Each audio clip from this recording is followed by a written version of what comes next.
Hi ವೀಕ್ಷಕರೇ ನೋಡಿ, ಸರ್ಕಾರದಿಂದ ಪ್ರತಿಯೊಂದು ಗೃಹಲಕ್ಷ್ಮಿ ಯೋಜನೆಯ ಫಲಾನುಭವಿಗಳಿಗೆ ಭರ್ಜರಿ ಗುಡ್ಡಿಸ್ನ ಕೊಟ್ಟಿದ್ದು, ನಿಮ್ಮ ಬ್ಯಾಂಕ್ ಖಾತೆಗೆ ಸರ್ಕಾರ ಒಟ್ಟು 3 ತಿಂಗಳ ಗೃಹಲಕ್ಷ್ಮಿ ಯೋಜನೆಯ 6,000 ಹಣನ ಒಟ್ಟಿಗೆ ಜಮಾ ಮಾಡ್ತಾ ಇದೆ. 27ನೇ ಕಂತು, 28ನೇ ಕಂತು ಮತ್ತು 29ನೇ ಕಂತಿನ ಗೃಹಲಕ್ಷ್ಮಿ ಹಣನ ನಿಮ್ಮ ಬ್ಯಾಂಕ್ ಖಾತೆಗೆ ಏಪ್ರಿಲ್ 8 ಬುಧವಾರದಂದು ಕರ್ನಾಟಕದ 25 ಜಿಲ್ಲೆಗಳಿಗೆ ಸರ್ಕಾರ ಜಮಾ ಮಾಡ್ತಾ ಇದೆ. ಸಾಕಷ್ಟು ಫಲಾನುಭವಿಗಳಿಗೆ ಇನ್ನು ಮುಂದೆ ಗೃಹಲಕ್ಷ್ಮಿ ಹಣನ ಕೂಡ ಸರ್ಕಾರ ಕ್ಯಾನ್ಸಲ್ ಮಾಡಿದ್ದು, ನೀವು ಹಣ ಪಡಿಬೇಕು ಅಂದರೆ ಕೆಲವು ಹೊಸ ನಿಯಮಗಳು ಕೂಡ ಜಾರಿಗೆ ಬಂದಿದೆ. ಅದೇ ರೀತಿ ರೇಷನ್ ಕಾರ್ಡ್ ಹೊಂದಿರುವ ಪ್ರತಿ ಕಾರ್ಡ್ದಾರರಿಗೂ ಕೂಡ ಸರ್ಕಾರ 3 ಭರ್ಜರಿ ಗುಡ್ಡಿಸ್ನ ಕೊಟ್ಟಿದೆ ಮತ್ತು ಹೊಸ ಒಂದು ರೇಷನ್ ಕಾರ್ಡ್ಗೆ ಅರ್ಜಿನ ಸರ್ಕಾರ ಸ್ವೀಕಾರ ಕೂಡ ಮಾಡ್ತಾ ಇದೆ. ನೀವೇನಾದ್ರೂ ಹೊಸ ರೇಷನ್ ಕಾರ್ಡ್ನ ಪಡಿಬೇಕು ಅಂದರೆ ಆದಷ್ಟು ಬೇಗ ಅರ್ಜಿ ಹಾಕಿ ಮತ್ತು ಸರ್ಕಾರದಿಂದ ಏನೆಲ್ಲ ಮಾಹಿತಿ ಬಂದಿದೆ ಅಂತ ನಾನು ನಿಮಗೆ ತಿಳಿಸ್ಕೊಡ್ತಾ ಇದ್ದೀನಿ. ಅದಕ್ಕಿಂತ ಮೊದಲು ನೀವೇನಾದ್ರೂ ಇನ್ನೂ ಕೂಡ ನನ್ನ ಚಾನಲ್ನ ಸಬ್ಸ್ಕ್ರೈಬ್ ಆಗಿಲ್ಲ ಅಂದರೆ ದಯವಿಟ್ಟು ಪ್ರತಿಯೊಬ್ಬರು ಚಾನಲ್ನ ಸಬ್ಸ್ಕ್ರೈಬ್ ಮಾಡ್ಕೊಳ್ಳಿ, ಹಾಗೆ ವಿಡಿಯೋಗೆ ಒಂದು ಲೈಕ್ನ ಕೊಡಿ. ಹೌದು ವೀಕ್ಷಕರೇ, ಸರ್ಕಾರ ಪ್ರತಿಯೊಂದು ಗೃಹಲಕ್ಷ್ಮಿ ಯೋಜನೆಯ ಫಲಾನುಭವಿಗಳಿಗೂ ಹಾಗೂ ರೇಷನ್ ಕಾರ್ಡ್ ಹೊಂದಿರುವ ಪ್ರತಿಯೊಂದು ಕಾರ್ಡ್ದಾರರಿಗೂ ಈ ಬಾರಿ ಭರ್ಜರಿ ಗುಡ್ಡಿಸ್ನ ಕೊಟ್ಟಿದೆ. ಇಲ್ಲಿ ಗೃಹಲಕ್ಷ್ಮಿ ಯೋಜನೆಯ ಫಲಾನುಭವಿಗಳಿಗೆ 3 ತಿಂಗಳ ಒಟ್ಟು 6,000 ಹಣ ಒಟ್ಟಿಗೆ ಜಮಾ ಆಗ್ತಾ ಇದ್ರೆ, ರೇಷನ್ ಕಾರ್ಡ್ ಹೊಂದಿರುವ ಪ್ರತಿ ಕಾರ್ಡ್ದಾರರಿಗೂ ಕೂಡ ಸರ್ಕಾರ ಮುಖ್ಯವಾದ 3 ಗುಡ್ಡಿಸ್ನ ಕೊಟ್ಟಿದೆ. ಹಾಗಾದರೆ ಮೊದಲನೇದಾಗಿ ಗೃಹಲಕ್ಷ್ಮಿ ಫಲಾನುಭವಿಗಳಿಗೆ ಬಂದಿರುವ ಮಾಹಿತಿಯಲ್ಲಿ ನಿಮ್ಮ ಬ್ಯಾಂಕ್ ಖಾತೆಗೆ ಇಲ್ಲಿಯವರೆಗೂ ಸಾಕಷ್ಟು ಫಲಾನುಭವಿಗಳು 26 ಮತ್ತು 27ನೇ ಕಂತಿನ ಹಣನ ಪಡ್ಕೊಂಡಿದ್ದೀರಾ. ಸಾಕಷ್ಟು ಫಲಾನುಭವಿಗಳಿಗೆ 27ನೇ ಕಂತಿನ ಹಣ ಕೂಡ ಪೆಂಡಿಂಗ್ ಇದೆ. ಇದೀಗ ಈ 3 ತಿಂಗಳ ಹಣ ಅಂದರೆ 27ನೇ ಕಂತು, 28ನೇ ಕಂತು ಮತ್ತು 29ನೇ ಕಂತಿನ ಹಣನ ಸರ್ಕಾರ ನಿಮ್ಮ ಬ್ಯಾಂಕ್ ಖಾತೆಗೆ ಏಪ್ರಿಲ್ 8 ಬುಧವಾರ ಕರ್ನಾಟಕದ 25 ಜಿಲ್ಲೆಗಳ ಪ್ರತಿಯೊಂದು ಫಲಾನುಭವಿಗಳಿಗೆ ಜಮಾ ಮಾಡ್ತಾ ಇದೆ. ಆದರೆ ನೀವು ಈ ಒಂದು ಹಣನ ಪಡಿಬೇಕು ಅಂದರೆ ಸರ್ಕಾರದಿಂದ ಕೆಲವು ಹೊಸ ನಿಯಮಗಳನ್ನ ಕೂಡ ಜಾರಿಗೆ ತಂದಿದೆ ಮತ್ತು ಗೃಹಲಕ್ಷ್ಮಿ ಯೋಜನೆಗೆ ನೀವು ಮರು ಅರ್ಜಿನ ಹಾಕಬೇಕು ಅಂತ ಆದೇಶ ಕೊಟ್ಟಿದೆ. ಯಾಕಂದರೆ ಸುಮಾರು 2 ಲಕ್ಷಕ್ಕಿಂತ ಅಧಿಕ ಮಹಿಳೆಯರು ಮರಣ ಹೊಂದಿದ್ದು, ಅವರ ಬ್ಯಾಂಕ್ ಖಾತೆಗೆ ಇನ್ನೂ ಕೂಡ ಗೃಹಲಕ್ಷ್ಮಿ ಹಣ ಜಮಾ ಆಗ್ತಾ ಇರೋದು ಸರ್ಕಾರಕ್ಕೆ ತಿಳಿದು ಬಂದಿದೆ. ಇದೇ ಕಾರಣಕ್ಕೆ ನೀವು ಇನ್ನು ಮುಂದೆ ಪ್ರತಿ ವರ್ಷವೂ ಕೂಡ ಗೃಹಲಕ್ಷ್ಮಿ ಯೋಜನೆಗೆ ಮರು ಅರ್ಜಿನ ಹಾಕಬೇಕಾಗುತ್ತೆ. ಅದೇ ರೀತಿ ಈ ಮರು ಅರ್ಜಿ ಹಾಕುವ ಸಂದರ್ಭದಲ್ಲಿ ನೀವು ಹೊಂದಿರುವ ಒಂದು ಲೈಫ್ ಸರ್ಟಿಫಿಕೇಟ್ನ ಕೊಟ್ಟು ನೀವು ಗೃಹಲಕ್ಷ್ಮಿ ಯೋಜನೆಗೆ ಮರು ಅರ್ಜಿನ ಹಾಕಬೇಕಾಗುತ್ತೆ. ಇದೀಗ ಈ ಏಪ್ರಿಲ್ ತಿಂಗಳಲ್ಲೂ ಕೂಡ ಸರ್ಕಾರದಿಂದ ನೇಮಕಗೊಂಡ ಅಧಿಕಾರಿಗಳು ನಿಮ್ಮ ಒಂದು ಊರಿಗೆ ಬರ್ತಾರೆ, ಪ್ರತಿ ಫಲಾನುಭವಿಗಳ ದಾಖಲಾತಿಗಳನ್ನ ಎಂಟ್ರಿ ಮಾಡ್ಕೊಂಡು ಹೋಗ್ತಾರೆ. ನಂತರ ಯಾವ ಫಲಾನುಭವಿಗಳು ಮರಣ ಹೊಂದಿದ್ದಾರೆ ಅಂಥವರಿಗೆ ಗೃಹಲಕ್ಷ್ಮಿ ಹಣ ಕೂಡ ಕ್ಯಾನ್ಸಲ್ ಆಗುತ್ತೆ. ಇದೀಗ ನಿಮ್ಮ ಬ್ಯಾಂಕ್ ಖಾತೆಗೂ ಕೂಡ ಸರ್ಕಾರದಿಂದ ಏಪ್ರಿಲ್ 8 ಅಂದರೆ ನಾಳೆ ಬುಧವಾರ ಕರ್ನಾಟಕದ 25 ಜಿಲ್ಲೆಗಳಿಗೆ ಹಣ ಜಮಾ ಆಗಲಿದ್ದು, ಯಾವ ಜಿಲ್ಲೆಗಳಿಗೆ ಹಣ ಬರ್ತಾ ಇದೆ ಅಂದರೆ ಬಾಗಲಕೋಟೆ, ಬೆಳಗಾವಿ, ವಿಜಯಪುರ, ಧಾರವಾಡ, ಹಾವೇರಿ, ಚಾಮರಾಜನಗರ, ಚಿಕ್ಕಮಗಳೂರು, ದಕ್ಷಿಣ ಕನ್ನಡ, ಹಾಸನ, ಕೊಡಗು, ಮಂಡ್ಯ, ಮೈಸೂರು, ಉಡುಪಿ, ಬೆಂಗಳೂರು ನಗರ, ಬೆಂಗಳೂರು ಗ್ರಾಮಾಂತರ, ರಾಮನಗರ, ಚಿಕ್ಕಬಳ್ಳಾಪುರ, ಚಿತ್ರದುರ್ಗ, ದಾವಣಗೆರೆ, ಕೋಲಾರ, ಬಳ್ಳಾರಿ, ಬೀದರ್, ಕಲಬುರಗಿ, ಕೊಪ್ಪಳ, ಯಾದಗಿರಿ ಮತ್ತು ವಿಜಯನಗರ ಈ ಜಿಲ್ಲೆಗಳ ಪ್ರತಿ ಫಲಾನುಭವಿಗಳಿಗೆ ಒಟ್ಟು 3 ತಿಂಗಳ ಗೃಹಲಕ್ಷ್ಮಿ ಹಣನ ಸರ್ಕಾರ ಜಮಾ ಮಾಡ್ತಾ ಇದೆ. ಆದರೆ ನೀವು ಈ ಒಂದು ಹಣ ಪಡಿಬೇಕು ಅಂದರೆ ಕೆಲವು ಹೊಸ ನಿಯಮಗಳು ಕೂಡ ಗೃಹಲಕ್ಷ್ಮಿ ಯೋಜನೆಗೆ ಜಾರಿಗೆ ಬಂದಿದೆ. ಆ ನಿಯಮಗಳು ಏನು ಅಂತ ತಿಳ್ಕೊಳ್ಳೋಣ. ಅದಕ್ಕಿಂತ ಮೊದಲು ರೇಷನ್ ಕಾರ್ಡ್ದಾರರಿಗೆ ಸರ್ಕಾರ ಏನೆಲ್ಲ ಒಂದು ಮುಖ್ಯವಾದ ಗುಡ್ ನ್ಯೂಸ್ನ ಕೊಟ್ಟಿದೆ ಅಂದರೆ, ಮೊದಲನೆಯ ಒಂದು ಗುಡ್ ನ್ಯೂಸ್ ಬಂದು ಸರ್ಕಾರ ಹೊಸ ರೇಷನ್ ಕಾರ್ಡ್ಗೆ ಅರ್ಜಿನ ಸ್ವೀಕಾರ ಮಾಡ್ತಾ ಇದೆ.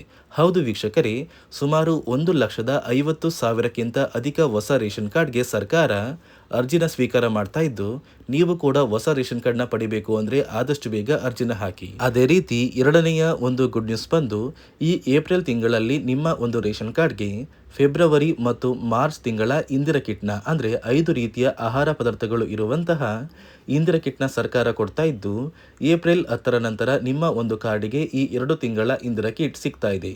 ಅದೇ ರೀತಿ ಮೂರನೆಯ ಒಂದು ಗುಡ್ ನ್ಯೂಸ್ ಬಂದು ನೀವು ಉಚಿತ ಅಕ್ಕಿ ಪಡಿಬೇಕು ಅಂದರೆ ಪ್ರತಿ ತಿಂಗಳು ನಿಮ್ಮ ಒಂದು ರೇಷನ್ ಕಾರ್ಡ್ನ ಯಾವುದೇ ಸದಸ್ಯರು ಒಂದು ಬೆರಳನ್ನ ಇಟ್ಟು ಅಕ್ಕಿನ ಪಡಿತಾ ಇದ್ರಿ. ಇನ್ನು ಮುಂದೆ ನಿಮ್ಮ ಒಂದು ಬೆರಳು ಆ ಒಂದು ಮಷಿನಲ್ಲಿ ವರ್ಕ್ ಆಗಿಲ್ಲ ಅಂದರೂ ಕೂಡ ಆ ಒಂದು ಅಧಿಕಾರಿಗಳು ನಿಮ್ಮ ಹೆಸರನ್ನ ಒಂದು ದಾಖಲಾತಿಯಲ್ಲಿ ಎಂಟ್ರಿ ಮಾಡಿಕೊಂಡು ನಿಮ್ಮ ಒಂದು ರೇಷನ್ ಕಾರ್ಡ್ಗೆ ಸಿಗುವ ಉಚಿತ ಅಕ್ಕಿನ ಕೊಡಬೇಕು ಅಂತ ಸರ್ಕಾರ ಆದೇಶ ಕೊಟ್ಟಿದೆ. ಈ 3 ಗುಡ್ ನ್ಯೂಸ್ನ ಪ್ರತಿ ರೇಷನ್ ಕಾರ್ಡ್ದಾರರಿಗೆ ಸರ್ಕಾರ ಕೊಟ್ಟಿದೆ. ಅದೇ ರೀತಿ ನೀವು ಗೃಹಲಕ್ಷ್ಮಿ ಹಣ ಪಡಿಬೇಕು ಅಂದರೆ ಕೆಲವು ನಿಯಮಗಳು ಕೂಡ ಜಾರಿಗೆ ಬಂದಿದೆ. ನೋಡಿ ಸ್ನೇಹಿತರೆ, ಈ ಬಾರಿ ಸುಮಾರು 1 ಲಕ್ಷಕ್ಕಿಂತ ಅಧಿಕ ಫಲಾನುಭವಿಗಳ ಬ್ಯಾಂಕ್ ಖಾತೆಗೆ ಸರ್ಕಾರ ಗೃಹಲಕ್ಷ್ಮಿ ಯೋಜನೆಯ ಹಣನ ಜಮಾ ಮಾಡ್ತಾ ಇಲ್ಲ. ಕಾರಣ ಏನು ಅಂದರೆ ನಿಮ್ಮ ಬ್ಯಾಂಕ್ ಖಾತೆಗೆ ಡೆಬಿಟ್ ಮೂಲಕ ಹಣ ಜಮಾ ಮಾಡುವಂತಹ ಸಂದರ್ಭದಲ್ಲಿ ಸರ್ಕಾರ ಸಾಕಷ್ಟು ಫಲಾನುಭವಿಗಳ ಒಂದು ಬ್ಯಾಂಕ್ ಖಾತೆಗೆ ಹಣ ಜಮಾ ಮಾಡೋದನ್ನು ಕ್ಯಾನ್ಸಲ್ ಮಾಡಿದೆ.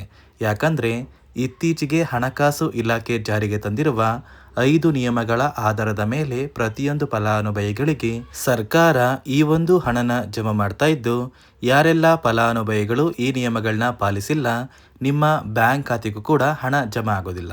ಹಾಗಾದರೆ ಬನ್ನಿ ಸ್ನೇಹಿತರೆ, ಸರ್ಕಾರ ಜಾರಿಗೆ ತಂದಿರುವ ಆ 5 ಹೊಸ ನಿಯಮಗಳು ಏನು ಅಂತ ನಾನು ನಿಮಗೆ ತಿಳಿಸ್ಕೊಡ್ತಾ ಇದ್ದೀನಿ.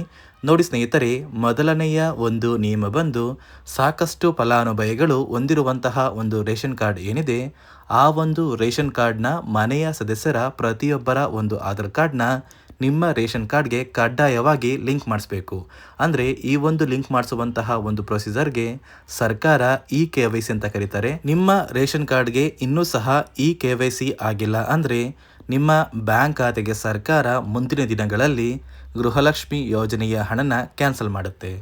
ಅದೇ ರೀತಿ ಎರಡನೆಯ ಒಂದು ನಿಯಮ ಬಂದು ಸಾಕಷ್ಟು ಫಲಾನುಭವಿಗಳು ಕಳೆದ 3 ತಿಂಗಳಿಂದ ಸರ್ಕಾರದಿಂದ ಬರ್ತಾ ಇರುವಂತಹ ಒಂದು ರೇಷನ್ ಏನಿದೆ ಅಂದರೆ ಉಚಿತ ಅಕ್ಕಿ ಏನಿದೆ ಈ ಒಂದು ರೇಷನ್ನ ಪಡ್ಕೋತಾ ಇಲ್ಲ. ಒಂದು ವೇಳೆ ಕಳೆದ 3 ತಿಂಗಳಿಂದ ನೀವು ರೇಷನ್ನ ಪಡ್ಕೊಂಡಿಲ್ಲ ಅಂದರೆ ಸರ್ಕಾರ ನಿಮ್ಮ ಬಳಿ ಇರುವಂತಹ ಒಂದು ರೇಷನ್ ಕಾರ್ಡ್ನ ಕ್ಯಾನ್ಸಲ್ ಮಾಡುತ್ತೆ. ನಿಮ್ಮ ರೇಷನ್ ಕಾರ್ಡ್ನ ಸರ್ಕಾರ ಕ್ಯಾನ್ಸಲ್ ಮಾಡಿದರೆ ನಿಮ್ಮ ಬ್ಯಾಂಕ್ ಖಾತೆಗೆ ಗೃಹಲಕ್ಷ್ಮಿ ಯೋಜನೆಯ ಹಣ ಇರ್ಬೋದು ಮತ್ತು ಸರ್ಕಾರದಿಂದ ಬರುವಂತಹ ಒಂದು ಸೌಲಭ್ಯಗಳನ್ನ ನೀವು ಕಳ್ಕೋಬೇಕಾಗುತ್ತೆ. ಅದೇ ರೀತಿ ಮೂರನೆಯ ಒಂದು ನಿಯಮ ಬಂದು ನೋಡಿ ಸ್ನೇಹಿತರೆ, ನಿಮ್ಮ ಬಳಿ ಇರುವಂತಹ ಒಂದು ಆಧಾರ್ ಕಾರ್ಡ್ ಏನಿದೆ ಆ ಒಂದು ಆಧಾರ್ ಕಾರ್ಡ್ನ ಕಳೆದ 15 ವರ್ಷಗಳಲ್ಲಿ ನೀವು ಯಾವುದೇ ರೀತಿಯ ಒಂದು ತಿದ್ದುಪಡಿನ ಮಾಡಿಸಿಲ್ಲ ಅಂದರೆ ನಿಮ್ಮ ಬ್ಯಾಂಕ್ ಖಾತೆಗೆ ಸರ್ಕಾರ ಗೃಹಲಕ್ಷ್ಮಿ ಯೋಜನೆಯ ಹಣನ ಕ್ಯಾನ್ಸಲ್ ಮಾಡುತ್ತೆ. ಯಾಕಂದರೆ ಸರ್ಕಾರದಿಂದ ಬಂದಿರುವಂತಹ ಒಂದು ಆದೇಶದ ಪ್ರಕಾರ ಪ್ರತಿಯೊಂದು ಫಲಾನುಭವಿಗಳು ಕಳೆದ 15 ವರ್ಷಗಳಲ್ಲಿ ಯಾವುದೇ ರೀತಿಯ ಒಂದು ತಿದ್ದುಪಡಿನ ನಿಮ್ಮ ಆಧಾರ್ ಕಾರ್ಡ್ಗೆ ನೀವು ಮಾಡಿಸಿಲ್ಲ ಅಂದರೆ ಕಡ್ಡಾಯವಾಗಿ ಆದಷ್ಟು ಬೇಗ ನಿಮ್ಮ ಆಧಾರ್ ಕಾರ್ಡ್ಗೆ ತಿದ್ದುಪಡಿನ ಮಾಡಿಸಿ. ಅದೇ ರೀತಿ 4ನೆಯ ಒಂದು ನಿಯಮ ಬಂದು ನಿಮ್ಮ ಕುಟುಂಬದ ಒಂದು ವಾರ್ಷಿಕ ಆದಾಯ 7 ಲಕ್ಷಕ್ಕಿಂತ ಕಡಿಮೆ ಇರಬೇಕು. ಒಂದು ವೇಳೆ ನಿಮ್ಮ ಕುಟುಂಬದ ವಾರ್ಷಿಕ ಆದಾಯ 7 ಲಕ್ಷಕ್ಕಿಂತ ಜಾಸ್ತಿ ಇದ್ದರೆ ನಿಮ್ಮ ಬ್ಯಾಂಕ್ ಖಾತೆಗೆ ಸರ್ಕಾರ ಗೃಹಲಕ್ಷ್ಮಿ ಯೋಜನೆಯ ಹಣನ ಕ್ಯಾನ್ಸಲ್ ಮಾಡುತ್ತೆ. ಅದೇ ರೀತಿ 5ನೆಯ ಒಂದು ನಿಯಮ ಬಂದು ನಿಮ್ಮ ಕುಟುಂಬದ ಸದಸ್ಯರು ಅಥವಾ ಗೃಹಲಕ್ಷ್ಮಿ ಯೋಜನೆಯ ಫಲಾನುಭವಿಗಳು ಯಾರು ಕೂಡ ಸರ್ಕಾರಿ ನೌಕರರಾಗಿ ಕಾರ್ಯನಿರ್ವಹಿಸ್ತಾ ಇರಬಾರ್ದು. ಒಂದು ವೇಳೆ ನಿಮ್ಮ ಕುಟುಂಬದಲ್ಲಿ ಯಾರೇ ಆಗಿದ್ರೂ ಸರ್ಕಾರಿ ನೌಕರರಾಗಿ ಕಾರ್ಯನಿರ್ವಹಿಸ್ತಾ ಇದ್ದರೆ ನಿಮ್ಮ ಬ್ಯಾಂಕ್ ಖಾತೆಗೆ ಗೃಹಲಕ್ಷ್ಮಿ ಯೋಜನೆಯ ಹಣ ಕ್ಯಾನ್ಸಲ್ ಆಗುತ್ತೆ. ಈ 5 ನಿಯಮಗಳ ಆಧಾರದ ಮೇಲೆ ಪ್ರತಿಯೊಂದು ಫಲಾನುಭವಿಗಳಿಗೆ ಸರ್ಕಾರ ಹಣ ಜಮಾ ಮಾಡ್ತಾ ಇದೆ. ಒಂದು ವೇಳೆ ನೀವು ಈ 5 ನಿಯಮಗಳನ್ನ ಪಾಲಿಸಿಲ್ಲ ಅಂದರೆ ನೀವು ಕೂಡ ಗೃಹಲಕ್ಷ್ಮಿ ಯೋಜನೆಯ ಹಣದಿಂದ ವಂಚಿತರಾಗಬೇಕಾಗುತ್ತೆ. ನೋಡಿ ವೀಕ್ಷಕರೇ, ನಿಮ್ಮ ಬ್ಯಾಂಕ್ ಖಾತೆಗೂ ಕೂಡ ಸರ್ಕಾರದಿಂದ ನಾಳೆ ಬುಧವಾರ ಏಪ್ರಿಲ್ 8ರಂದು ಕರ್ನಾಟಕದ 25 ಜಿಲ್ಲೆಗಳಿಗೆ 3 ತಿಂಗಳ ಗೃಹಲಕ್ಷ್ಮಿ ಯೋಜನೆಯ 6,000 ಹಣನ ಸರ್ಕಾರ ಜಮಾ ಮಾಡ್ತಾ ಇದೆ. ಮತ್ತು ಪ್ರತಿಯೊಂದು ರೇಷನ್ ಕಾರ್ಡ್ದಾರರಿಗೂ ಕೂಡ ಸರ್ಕಾರ 3 ಗುಡ್ ನ್ಯೂಸ್ನ ಕೊಟ್ಟಿದ್ದು ಪ್ರತಿಯೊಬ್ಬರು ಕೂಡ ಪ್ರತಿ ಸೌಲಭ್ಯನ ಪಡ್ಕೋತೀರಾ ಅಂತ ಹೇಳ್ತಾ ಇದಿಷ್ಟು ಸರ್ಕಾರದಿಂದ ಬಂದಿರುವ ಹೊಸ ಮಾಹಿತಿಯಾಗಿದೆ. ನಾನು ಕೊಟ್ಟಿರುವ ಮಾಹಿತಿ ನಿಮಗೆ ಇಷ್ಟ ಆಗಿದ್ದಲ್ಲಿ ದಯವಿಟ್ಟು ಪ್ರತಿಯೊಬ್ಬರು ನನ್ನ ಚಾನಲ್ನ ಸಬ್ಸ್ಕ್ರೈಬ್ ಮಾಡ್ಕೊಳ್ಳಿ, ಹಾಗೆ ವಿಡಿಯೋಗೆ ಒಂದು ಲೈಕ್ನ ಕೊಡಿ.